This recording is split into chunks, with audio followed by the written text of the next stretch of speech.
In today's episode of the Salon Scoop, we're joined by Alain Audet from Salon Interactive to get the scoop about their groundbreaking data project that's finally giving us real insights into how the beauty industry is really performing. For one of the first times ever, we're going to get a clear picture of growth, trends, and performance benchmarks that every salon owner needs to see. You're going to discover how your salon really stacks up, where the top performing salons are growing and where the others are losing traction. You'll learn the surprising numbers that reveal where growth is actually happening the fastest and what that means for your business in the next 12 months. And by the end of the episode, you'll know exactly what you should be measuring in your own salon to stay ahead of the curve while others in the industry keep guessing. So if you've ever wondered where your salon is and how it truly compares, what the future of this industry looks like, this episode is a must listen. Welcome to the Salon Scoop, the podcast that helps salon owners and salon professionals grow their business, boost their brand, and stay inspired. From salon marketing and social media to leadership and growth, we uncover the strategies and stories that move the industry forward. If you love learning, growing, and are serious about leveling up your salon business and brand, you've just found your new go-to podcast. And I am super excited about this episode because I know it's going to open a lot of eyeballs, and I know that it's going to be one of our top shared episodes. Alain, thank you so much for joining me today to share some of this hot off the press data with our listeners. Well, thank you for inviting me. We've known one another for, 20 some years. And I know we've talked about data in the salon industry, and it was very frustrating because a lot of hearsay, a lot of last minute kind of oh, I'm going to call 5 salons and find out how they're doing, or a sales rep telling you, oh, the industry is going like this, or a distributor just assessing their own sales for the month and basing that on and extrapolating this, oh, this is how the industry is going. So we've never really had trustable and anonymized data that we can actually really rely on. So this is kind of exciting what we're doing right now. Oh yeah, it's super exciting. And as a true sign, you mentioned a true sign of how small our industry is. I met Alain on one of my first days in the salon industry over 20 years ago. We were both working for the same company at the time. And here we are now 20 years later, each having been involved in the industry in so many different capacities. And we're connecting about one of the most revolutionary advancements that I believe our industry has ever seen, which is really exciting. So Alain, let's start with the big picture of this project. Why has it been so hard until now to actually get reliable data about the salon industry? Well, to start with, everything we're talking about today, it's US data. Okay, so it applies to Canadians at this point now, but I don't have any statistics for other countries than United States. So we're going to keep it in that world.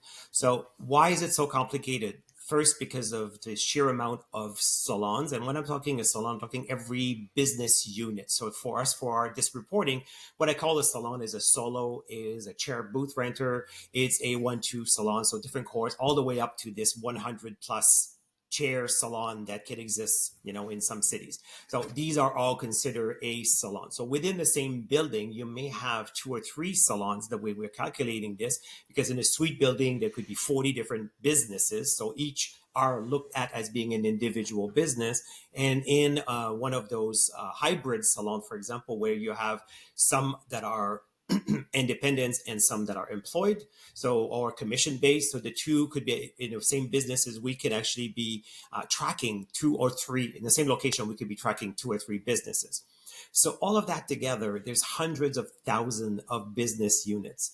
There's hundreds of salon software, and there's still a lot of salons that are actually using either Google bookings, or they're booking into a book, and then their transactions, there's cash transactions, there's debit card transaction, there's Venmo transactions, and there's so tons of different ways. So this industry is extremely unique in that sense, because there is very few chains and very few structure today.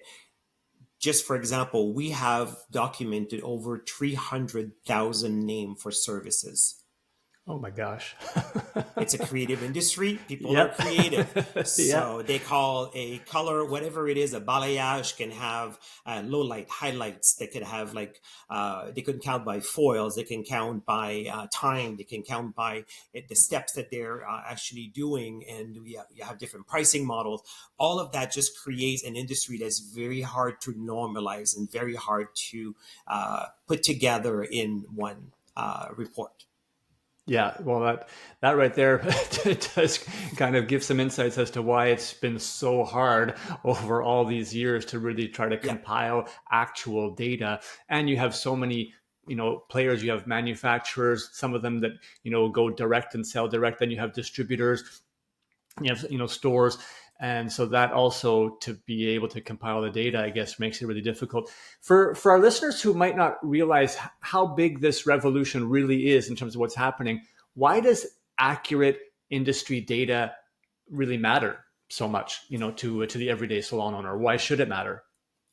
Well, to start with, it matters to the salon owners because knowing your number is one thing, but knowing how you fare versus the rest of the industry, and especially comparable businesses, is very important because you may feel like July, for example, if I just go like 2 months this year that are kind of bizarre, May and July.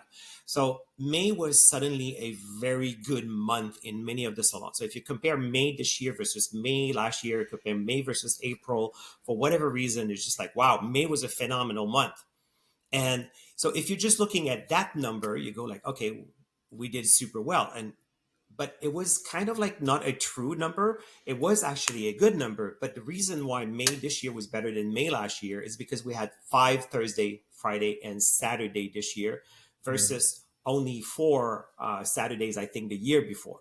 So when you have one of your three best uh, day of the week, when you have one more in that month versus the previous month, right from that moment, your average in that day maybe is, depending on the salon. So if I'm looking at the salon average, it's like a $1,200 on a Saturday in the salon average versus like $700 on a Sunday. So there's a $500 difference right there. And for a three chair salon, that $500 is a big difference from one month to the next. And July was the opposite. Last year we had 5 Friday, Saturday, Sunday.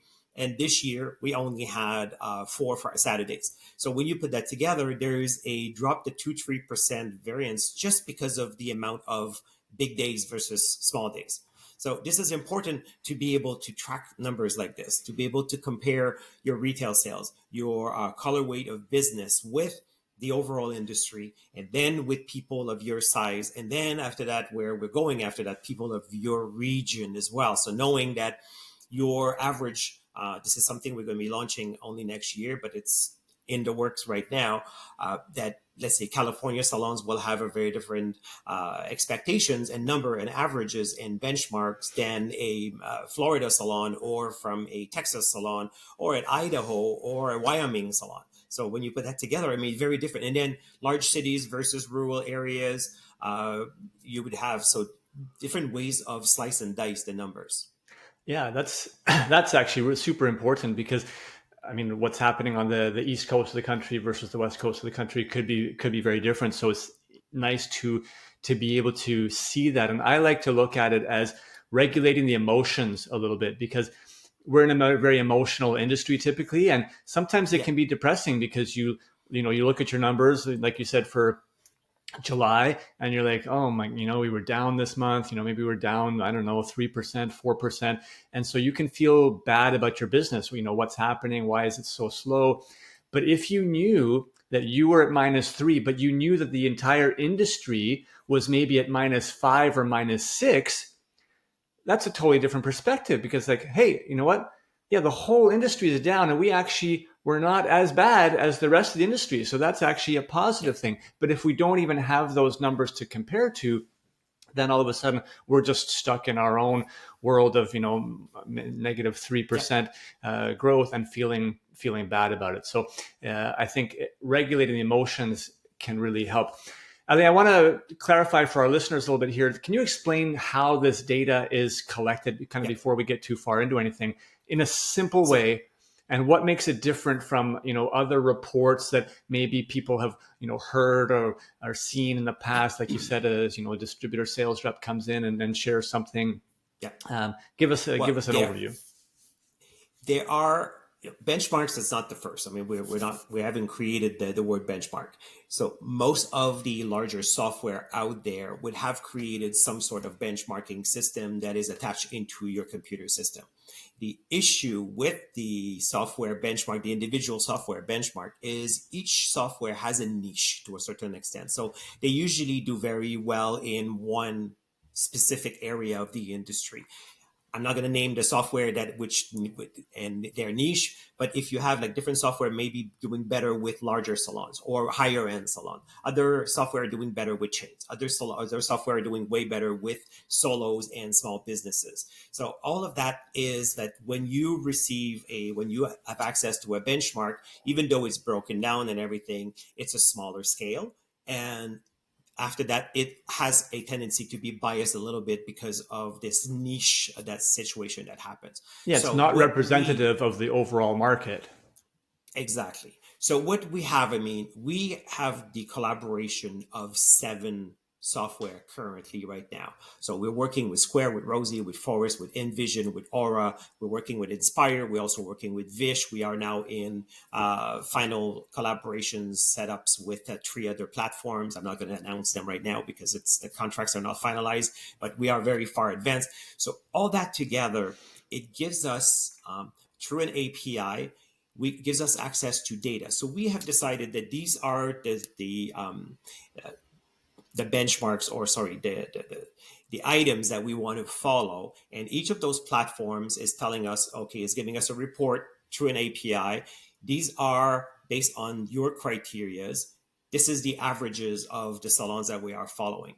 And we are making sure that we have access right now to over 40,000 salons out of all that work. We consider there's about 220,000 business units in the United States right now, and we use about 40,000. And from that, we report on 10,000 because we have another criteria in there, which is also the time that these salons have been in operation with that specific software in that specific cohort that we are looking at.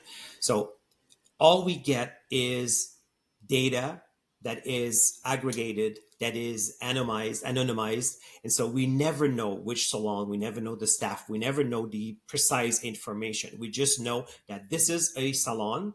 Right now, we're going to know in which state. This is a salon in this state that has 20 employees, and this is the numbers. But we don't know a salon specifically. We just know that there is so many salons that we are tracking, and these salons, this is what they generate. So all of that together with the power of AI behind allows us to condense, to consolidate all this information and be able to report on it. Amazing. I think that's probably reassuring for salons out there to know that, because they might be thinking, well, hey, did I use one of those systems? Like, does that mean Yeah, that you have access to my? No. So it's completely anonymous, yeah, and none of that data, on a specific, this is based on salon XYZ is available. It just comes as a complete kind of aggregate, let's say. You yeah, mentioned the number of exactly. salons participating. You have 40,000 that are tracking and 10,000 that you're reporting on. Um, how representative of is that of the entire market? Right, we know there's a big percentage, as you said, of the industry that's independent operators, business of one. Yeah. How is that kind of incorporated, and does it skew the data in any way? Well, the reason why we're reporting on 10,000, actually today is 10,785 salons. The reason why that number is out of the 40,000 that we kind of like could report on. When we look at the composition of the industry, we know that almost 60% of the industry is 1 and 2. So solos and small salons. So the average of 1.1 service providers within a business. And we know only it's less than 1% of the businesses that are 20 plus service providers. So when you do that, then we divide the country into different cohorts. So we know we have the 1-2 stylists, the 3-4, 5-9, 10-19, 20 plus, and all of those 5 cohorts are actually representative of what the industry is based on the different statistics that we have gathered. And then on that, we do a all salon report as well. So we do an average of everybody. So this is where when I say the average salon in the United States is 3.07 service provider, is because I'm taking these 6,443 salon that are 1 and 2, and I'm taking these 636 salons that are 10 to 19, and this is how we create this average. Amazing. Okay, you passed the test of being specific. I think we can all trust, that the system has been broken down in a way to make sure that it is as representative as possible of what the true industry is. So that's really great to know. Okay, let's delve into what people are here for, is some of the actual numbers. Let's talk specifics and find out what is actually being measured and what some of the results are. So what types of information and data points are you pulling out and really measuring at the top level? You want me to go through the list of the 13 data points that we're looking at? Well, let's maybe the top the top 5 or 6 at least that would be most relevant. Yeah. So total average revenue, this is one number that everybody wants to look at, top line. Yeah. Of course, after that, we want to look at total service revenue, total retail revenue, and then we also look at total color revenue, because of course we all know this is like a big revenue driver, and it's also where the game of profitability gets played in the color department. So, and then with that, we can extrapolate with color weight of business. This is a calculation that we're able to do just by dividing one by the other. Of course, we have the retail units, so number of retail units, and then we can extrapolate retail per transactions, because we know also how many transactions, and we know how many unique clients and how many appointments that you've had in that period of time. And this is every month, and then we report month on month and year on year. So we're looking at, let's say, September versus August and September versus last year September. Nice, love it. Okay, well let's start with the big picture, the total revenue. And I think for the purpose of us, like just looking at 1 month isn't relevant. But if we look at sort of year to date, we're already right now recording here in October, so we kind of have you probably have results, I think, up until end of August is what we looked at. So a solid 8 months of the year, just to give a sort of big picture of how things are going so far in 2025. What are some of the top line numbers or trends that you're seeing so far across the industry? Let's share some of that data. Well, I think the number one data, I think, is the average revenue so far year to date. The year is extremely similar to last year. So it's actually a plus 0.3% versus last year. In dollar value, we're talking about $400.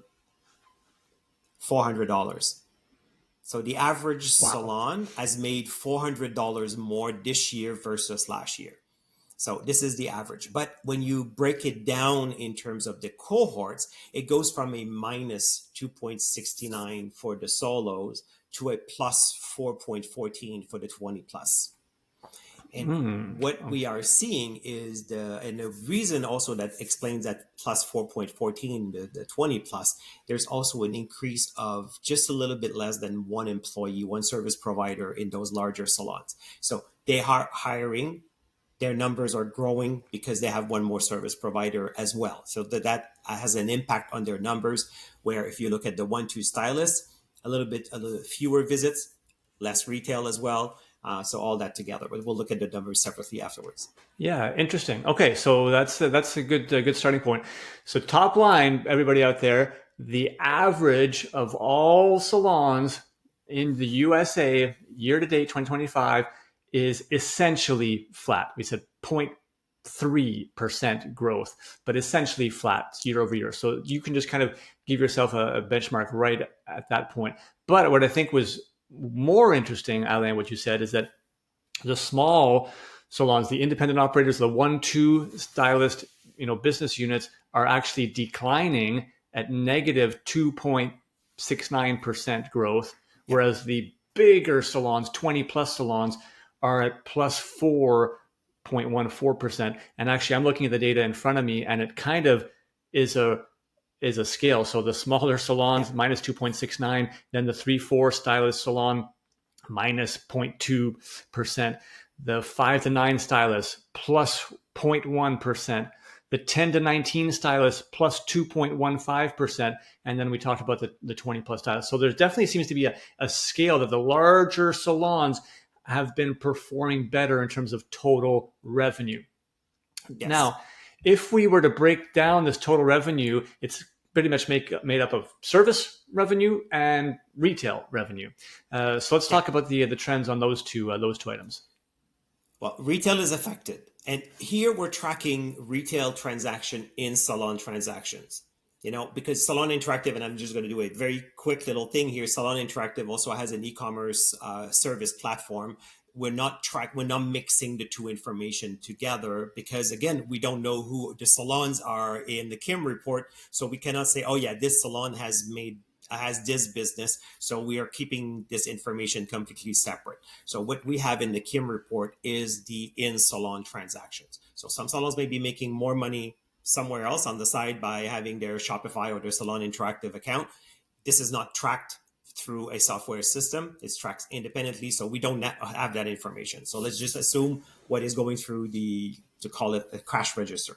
Got it. So the service revenue is increasing in all categories.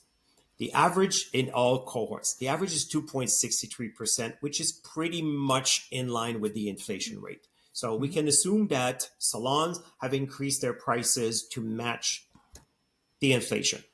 So they're not making more money necessarily at the end. They're keeping ahead, they're just holding still. But the one issue that they have is the retail.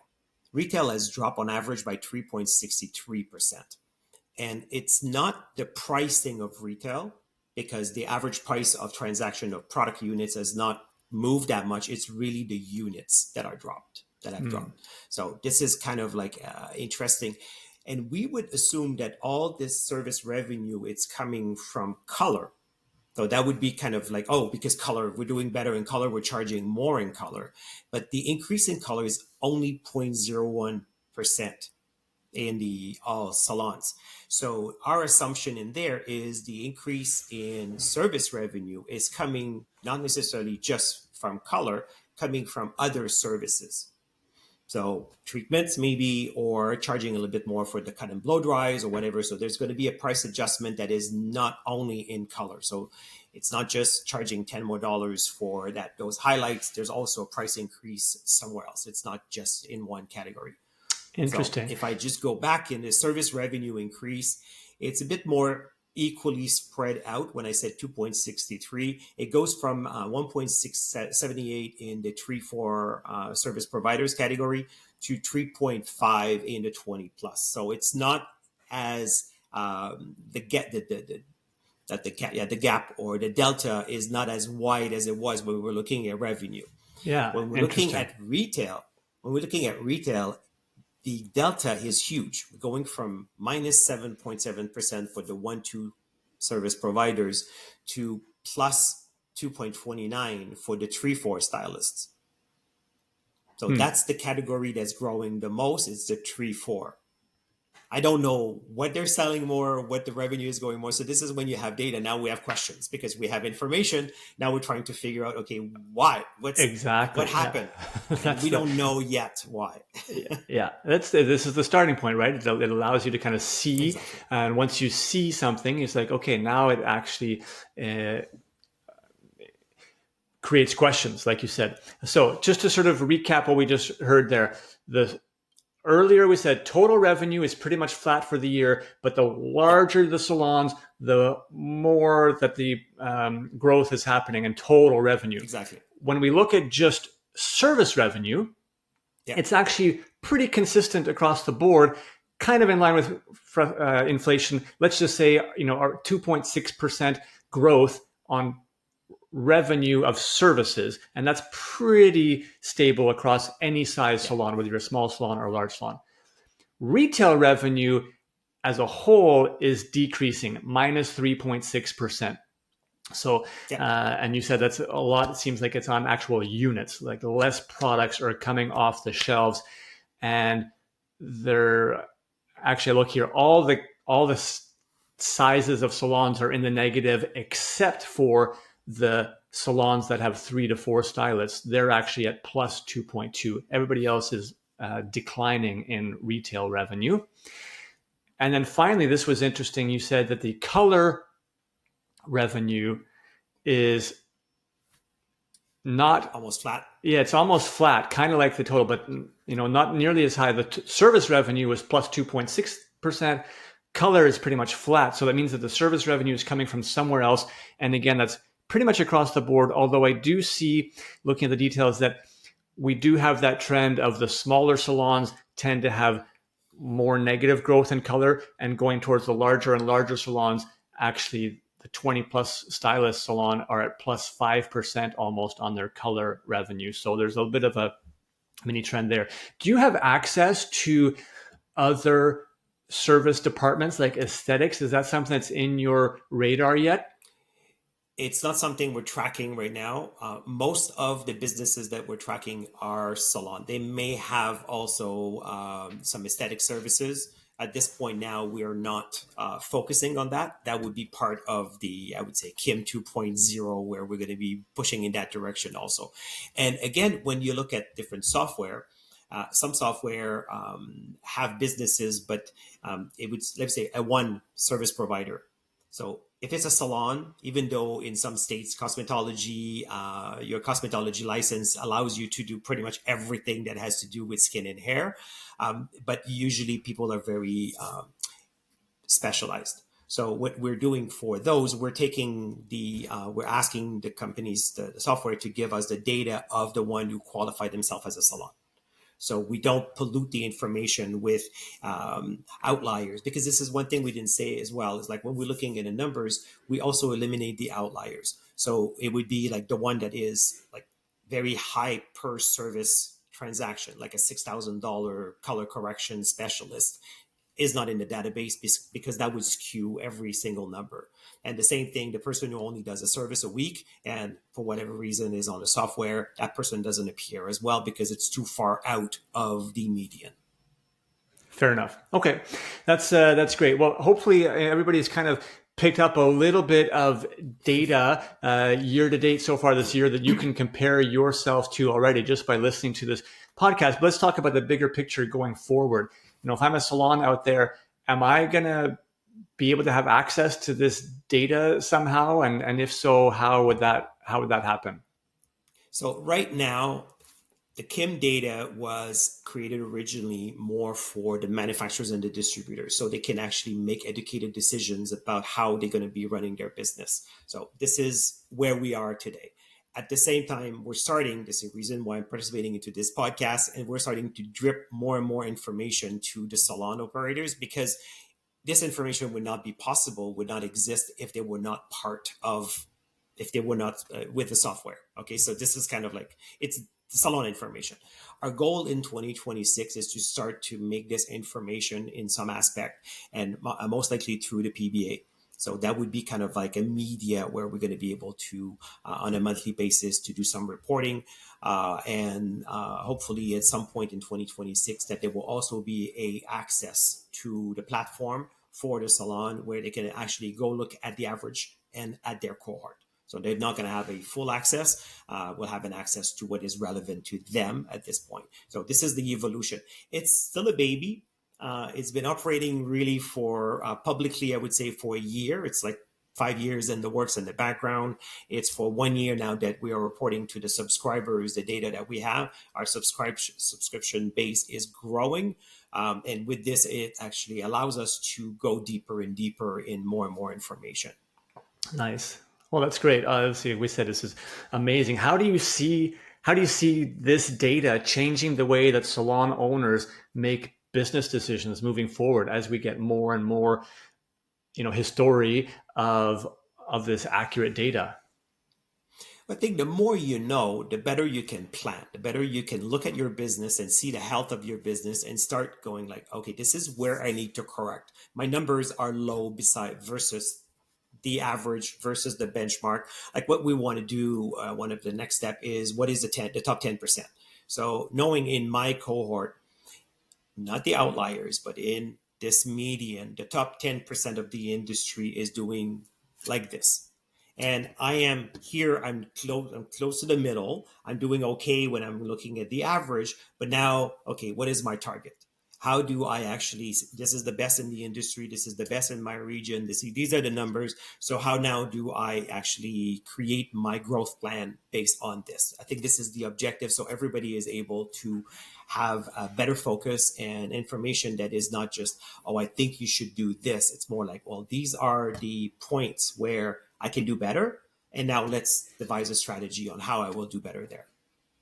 All of that super, super important for sure to be able to set, an actual plan and realistic goals and targets to kind of push my business forward. What about the goals and targets for this project? What's the long-term vision for this sort of reporting industry data project? Well, the long term vision is to dig deeper and deeper into data so we are able to help people activate on trends. So knowing that this is what's happening right now and not waiting until it's actually mainstream. So we're shortening, if you want, the decision time and the adaptation time to whatever is happening in the industry. So everybody react faster. We all have access to the same information. It's also an equalizer to a certain extent. It's like that this information is become a baseline. So everybody has access to the same information. And now is whoever is the better operator is the one that's going to benefit from this information. But we just raise the baseline for everyone. Love that. So critical for our industry moving forward and getting into the data, digital age, which we Yeah. have, not been very good at for a long time. Everybody out there knows when you go to a grocery store or a drugstore, they scan your product with that little UPC code, and that is capturing the data. So whether you're at Walmart, you're at Target, you're at whatever drugstore, Walgreens, every single product is scanned, and that is going into a system that they can aggregate and give very, very, very detailed information. That industry has been able to do this for years and years and years. Because we don't have that system in the salon industry, that's why we haven't been able to capture the data and centralize it. And I think we should all be really grateful that Salon Interactive, along with the partners, in the industry, the software companies and some of the manufacturers that are helping to make this come to life. I think we should be very thankful and grateful that they're collaborating to bring this together for our industry finally, so that we can make some real decisions based on real data. And collaboration is the key word here. It's like we would not be able to do this if it was not a collaboration of the brands and the software, and of course the fact that this information already exists. It's in there. It just needs to be processed, but it can only be processed if people want to play together. Yeah. Yeah, makes sense. All right, Alain, if you could leave salon owners with one key message about the importance of understanding their data, what would that be today? What would your message be? Well, just look at your numbers. Today is like really look at your numbers and start comparing your own numbers with the year before, but not just like one number. Play with these to make sense for your business. It's not because another business is doing something that you have to do the same thing. It's like your pricing strategy. It's not just because the average salon is charging $78 for demi permanent that you have to charge 78. Maybe in your business it's worth more, maybe it's worth less, depending of your reality. So I think it's really dig into those numbers and try to really make sense of them. Amazing. Wow. What an eye opener this has been. We got a treat today. We got to look kind of behind the curtain at what might be the Yeah. most important data project that the salon industry has ever seen. And Alain, I just want to say a big thank you for joining us and sharing some of that, because I know it's still a baby, like you said, and there's a lot more to come. But thank you for being on the show with us today to share with our listeners. My pleasure, and thank you for inviting me. And hopefully in a couple of months, a couple of years, we'll be able to give even more information to your audience. Yeah, well, you know what? We are one in the industry, and I definitely would love to report back on this because I know how important it is. I mean, for the first time, we can measure performance, identify trends, and make smarter business decisions based on facts, no longer having to guess. Right? That's a massive advantage for you, a salon owner out there. If today's conversation got you thinking about your own numbers, share this episode with another industry professional that you care about so that we can raise their awareness around this as well, right? Everyone should be aware of these numbers so that they can start tracking what matters to their business. Right? Because the salons that measure and pay attention to the data are the ones that are going to grow and outpace everyone else. As always, if you have any questions, please don't hesitate to reach out to us on our socials at salon.s.o.s. We're going to put some details for Alain and Salon Interactive in the show notes. But until next time, go out there and keep building your business with purpose.